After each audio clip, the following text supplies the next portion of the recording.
G'day, I'm Dave. Thanks for joining me again for part 2. I'm the model maker here, well in Australia as you can say.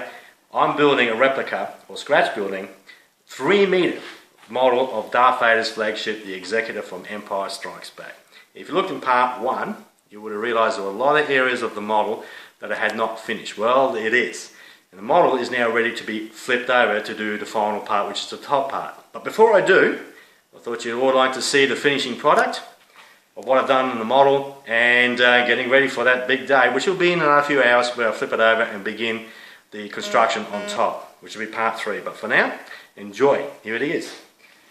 Okay, as you can see here, the last time as you saw, the entire side of the ship was not completed. A lot of engine area was not, including this area, especially the back. That was uncompleted, and this area is. But now I've done it, and here is the end result, which I'm very, very happy with. And as you can see, that's all finished. The lip part's all finished. And for those who are tuning in for the first time, as you know, each and every one of this detail is an individually placed piece. It was cut by hand and placed. Now I've done a lot of detail inside the engines, as you will see, very colourful. But don't worry, once it's painted, it's going to absolutely look fantastic. Because in the original model, as you would look, it still has the lights in there. So I used my imagination, because I don't have lights in this model, to think what I thought the thrusters would look. Basic, similar to that of a normal Star Destroyer for the detail. 13 of them, 3 major big ones. There we go again. This is all completed now. It's all finished, the detail inside the area of the engines. This is now finished here.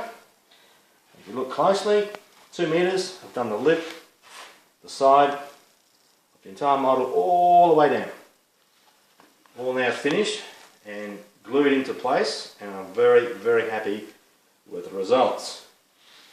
As you can see, I've done the lip area too, so when the model is flipped over, that will be repeated again on the top part and on the other side as well. Can you put your finger up to that, Dave? So there's the lip part here, that'll be done up here. And we've got here individually placed pieces. The city sprawls. To give you the idea, there's massive thousands and thousands of people and crew on board this ship to look after it, to make it run all along. Down here, there's no actual pattern, I just made it up as I went. This is my imagination, of course. I couldn't find any good photographs of the side of the ship. Some I didn't look too detailed, so I decided to go all out. And I'm very happy with the result. All the way down to the front. That's where you're approaching now. As you can see, the front part's all finished as well, or which will be the top part of the model. All scratch built, all detailed and placed. Getting ready for the flip. Now looking at the underneath, the entire surface detail is now completed as well. On the very front of the ship. And getting a close-up of the front as well, you can see. More detail to be done, but that will happen once the model has been flipped over. That'll be the final part of the model, will be finished construction, so the whole thing will be finished. Looking back now down to the bottom part, forward area, sort of like an indented area too, a lot of good detail in there. Looks like a bit of a, well, like a docking bay. But I reckon the docking bays are at the back there. There's a lot of detail which you don't see in the movie, but in the model itself it's at the back there. I'm convinced that's what it is. It's just something to break up the monotony of having something very basic. That's science fiction model makers for you. Add something detail. Looks really good. Looks really good. As you see, coming down to the spine of the ship, coming back down, you're looking down, that's it. Handcrafted detail there. There you go, all finished, completed. You're going now heading back towards the back of the ship. And before long, as you probably see now, you're looking at 3 of the 13 thrusters back there. The major detail when you look at the original model is way at the back there, underneath, which is extraordinary model making back then. As you can see for yourself, that's the engine area too again. Again, as I said, on the original model, those model makers did an extraordinary job. Beautifully detailed. So I tried to duplicate as much as I could. There we go, we're going back now towards the between the 10 thrusters there, going back to the 3 major ones. A few tank pieces there that I've used just to break up the monotony of the model's detail.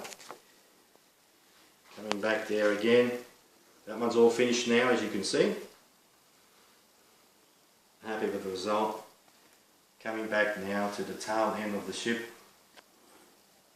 Zooming down in there to some parts of the model there with some buildings. Detail there as well, some tank bits and pieces.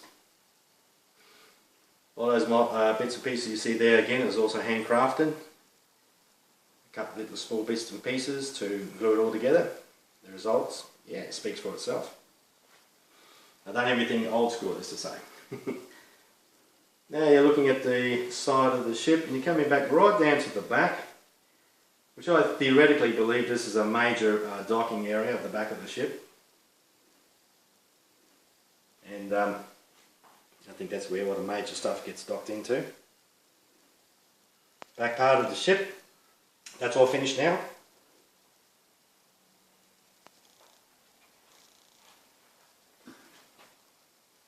All finished. I'm happy with the result. And all ready for painting.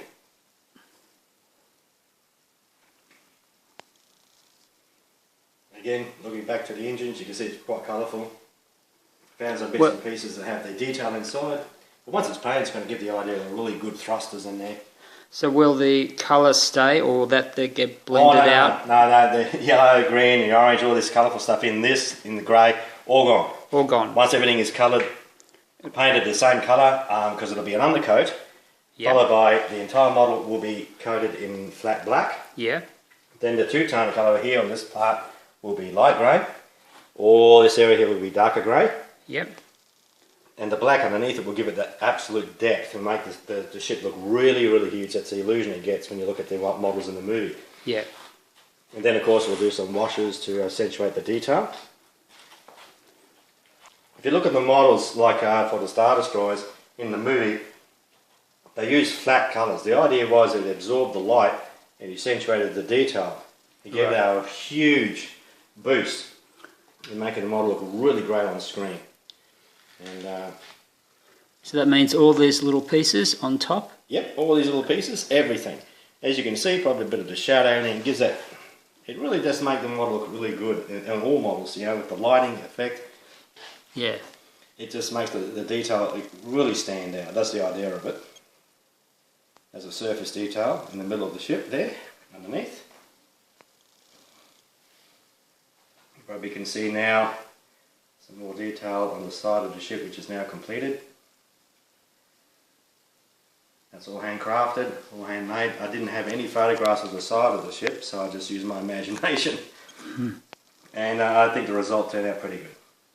And now you're coming back towards the front of the ship.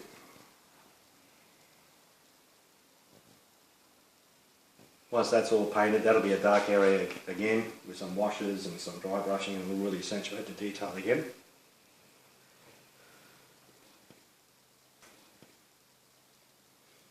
And you come out towards the front again of the ship. There we go, looking good. Okay, there you go. It's all finished now, both sides underneath the ship's ready to go. So I'm going to be flipping it over. I thought you'd like to see it before I do that. Finish the top. Once the top is finished, then we'll flip it back and start the painting job, which will be another exciting thing. I'll show you later what we're going to do. As I probably explained in the video what we will do. Undercoat, the whole thing in black, and then we do the two tones, followed by different washes, dry brushing, just to accentuate the model, to make it look like it's an enormous, massive ship that it is. 10 miles long, it's apparently. But that's the idea of the painting. There's some extraordinary painters, when you look in the movies, they do that job to make it look really great, huge. That's the idea I wanted to get with this. I'm actually building a small Star Destroyer in scale with this. So they reckon the Star Destroyer is 1 mile long.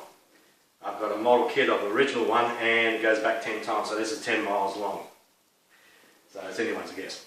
So that'll be displayed with the model when it's finished as well. So enjoy. I hope you like it. Thank you for viewing. Thanks.